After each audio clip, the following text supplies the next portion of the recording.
Alrighty, hey gang, welcome back. Long time no see, you guys. Sorry about that. I've been doing other stuff. Well, I was living with the stove here, which was been a pretty awesome experience, and then springtime came, and I got busy with working on other stuff. And I just wanted to get you guys all caught up on my experience and my observations over the year living with the Tiny Cook Stove, and just kind of wanted to give you guys an update and let you know how it all is going. So thanks so much for watching, you guys, and all your comments over the year and all your support. Really appreciate it. Got a lot of you guys building these right now, and I'm so excited about that. It's been really nice to interact with y'all and to get your reviews, those of you who got them done in the winter. There's a couple testimonials on my website you might want to check out from people who've built them. I was ecstatic to hear from folks and find out that they were as pleased as I am with the performance. So that was great. So anyways, let's talk about it real quick. Those of you who are building them, who have plans, no changes. This thing is, honestly, it's the best wood heat device I've ever lived with. It is absolutely fantastic. I'm not planning on making any changes.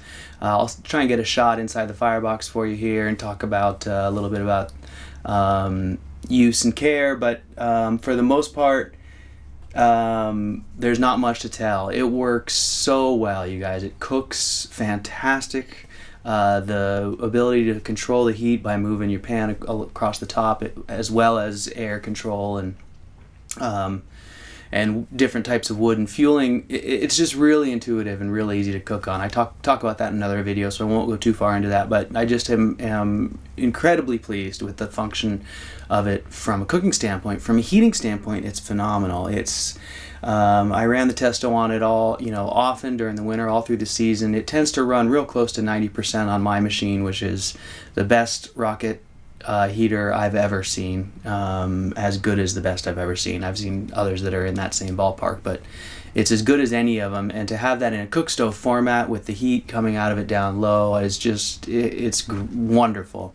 It fits a lot of mass into a small space, so you get a small footprint and a long heating cycle, and as well, this heated bench has just been great. So I'm incredibly pleased with it overall as a heater. Some folks are asking about the warmer oven, in which case you just move that door down there up here. And if you wanted to, you could extend this towards me and grow the stove this way and make that oven a little bit bigger. If you have plans, you'll know what I'm talking about. There's just a pretty narrow downdraft channel in there right now, which would make a nice small baking oven. But if you want a full-size oven, you could certainly grow the body of the stove this way and put the door right there. So in a small footprint with cooking functions and heating functions, it's been fantastic. Again, like I said, I wouldn't change a thing. It's all been wonderful. Now, I designed this stove so that it could be built by anyone. What I did was I tried to remove any of the welding, any of the difficult metal work from the build, so that anyone could tackle this. So this build has doors made using simple flat aluminum sheets that are cut with a jigsaw, and then aluminum angle iron and things like that put on it to finish it out. It's a real simple method of working, and it makes for a real affordable, real easy build.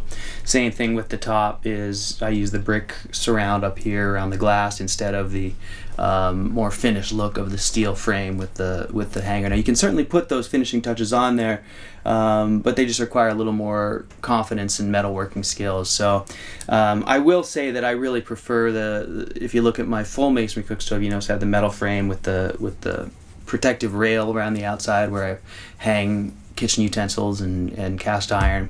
And I probably will eventually finish the top of this one in that same fashion. Now, if you do a finish like mine, you can see mine's pretty messy up here right now. There's got a real thick sand, clay seam here, and that's because I've been taking this top off and on quite a bit throughout the season, and it was just off maybe a month ago or so, and I've just been experimenting inside there and testing it with my testo and stuff like that. And so far, I haven't been able to do anything better than what it already is. So it's, like I said, no changes in there. But you can see I've got kind of a thick seal, and I want to talk about that because if you do a top that's made all out of bricks, don't capture it too tightly. The only way these tops will break is if they're contained and they can't expand and contract. Now they don't move much, but they do expand and contract a little. So the clay sand mortar, flexible enough that it'll allow that to happen, but if you capture it tightly with bricks on all four sides, you might pinch it when you heat it up and crack it. So be wary of that. What else can I tell you about? The secondary air piece on the inside, some folks have been asking about the pre-port secondary air tube. There's a page on my website titled Pre-Port. I think it's called Pre-Port Secondary Air Tube, and that'll give you all the information you need to talk about or to show you what that piece looks like in the final build. With regards to that piece, I've been going through quite a few different material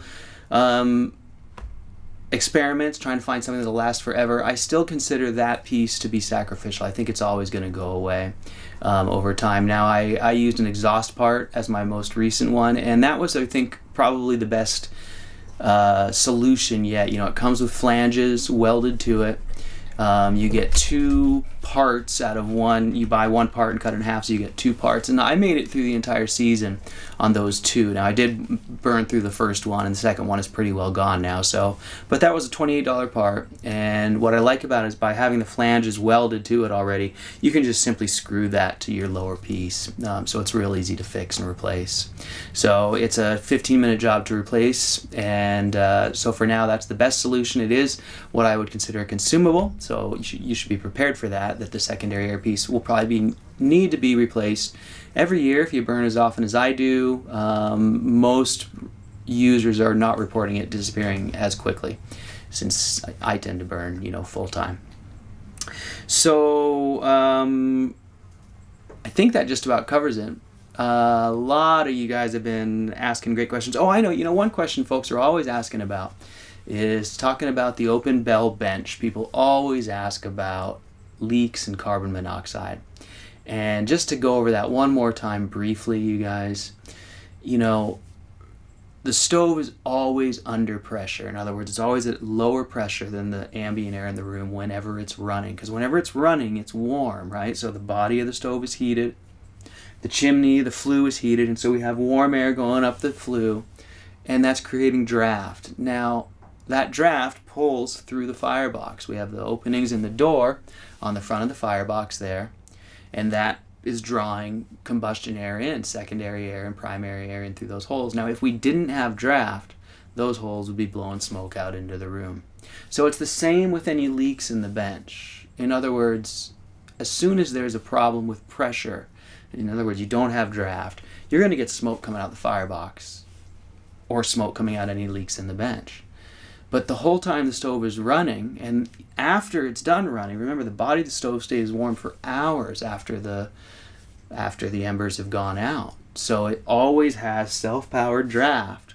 So it's always drawing in and blowing out through the chimney. So any small leaks are always going to be drawing in anytime there's any carbon monoxide or any type of flue gases within the system. Now, that doesn't mean we want leaks. I'm not saying, oh, don't worry about it. But, truthfully, you really don't need to worry about it. You do want to seal the bench up as best you can. And to be honest with you, we've got the thickness of bricks placed the wide way, with a full layer of mortar. It's very unlikely that there's leaks. Should there be leaks, they will always be drawing in until you get to the point where you have such big leaks that you're starting to affect your draft. And at that point, it'd be pretty obvious and you would have problems. So you won't poison yourself by not having flue pipe in the bench. You do need to use some care and craftsmanship when you build it. But it's no more risky than a cob bench with flue pipe in it. Believe me, I've seen those. When you do get smoke coming out the front of the door, then you do find where all your leaks are. And I've seen benches with flue runs that leak just as bad as anything else. So it's not something you need to be concerned about. I'm not trying to discredit the question. Just want to let you know the way the physics work. They're always pulling in. There's no risk of carbon monoxide poisoning coming out into the room. Now, smoldering wood stoves where you can have a cold chimney, smoke in the box, that's where carbon monoxide poisoning can come from. But a heater like this, it's going to be very unlikely. So hope that answers your question there. So, okay. I think I'm going to wrap it up, you guys. I just wanted to give you an update there. The Tiny Cook Stove, Has been a fantastic heater for me. I have never had an easier stove to burn or cook on. It lights like a champ and is, you know, one of the nicest things about it is I do tend to go up to about 90 minutes between loads of wood, and so that's a real big difference than my old J-tube rocket mass heater. So I'm really appreciating that as well. It's just a very simple stove to operate. So, all right, well, hope that answers your questions, and let me know how I can help you guys find your perfect heater. All right, you guys, thanks so much for watching. See you next time.